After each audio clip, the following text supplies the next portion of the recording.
Ни една мајка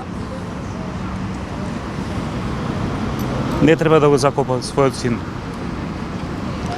Казната е толкава колку што е предвидел законот. Значи, за жал, во Македонија, или не знам, во другите земји, нема поголема казна за лица до 20 години.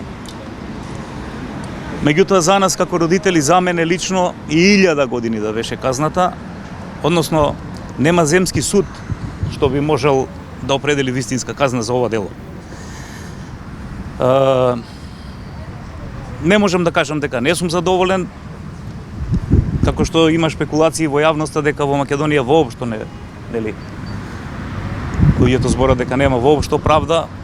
Од ова видовме дека колку толку правдата, една капка во море може да биде задоволена, и се надевам дека некој повисок суд нема воопшто, нема да е преиначи, него ќе остае истата.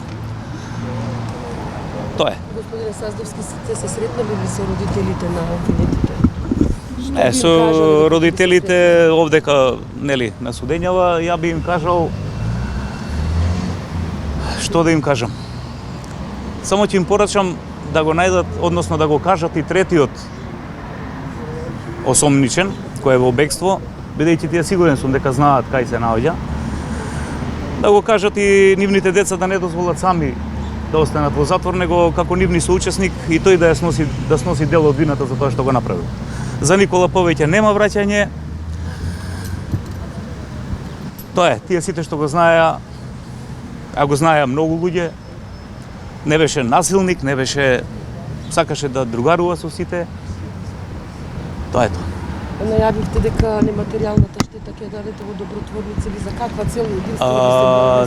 Нематеријалната штета, доколку некогаш се наплати во било која форма, да, ќе биде донирана на начин во хуманитарни цели. Пред се, сакам да кажам овде јавно, другарите, пријателите, роднините, односно братучедите на Никола што беа организираа минатата година еден турнир кој се одржува во село Ракотинци на Ден успетие на Пресвета Богородица на 28 август. Тој турнир во мал фудбал се надеваме дека ќе биде традиционален за сеќавање на него и за сеќавање на сите други кои се така насилно им е одземен животот. Парите ќе бидат насочени во таа насока и нормално во некој друг дел на некоја хуманитарна помош каде што некому би била потребна доколку сме во можност да излеземе во пресрет на тоа. И ќе бидат, значи едноставно да има сеќавање за вакви работи повеќе да не се случуваат во Македонија.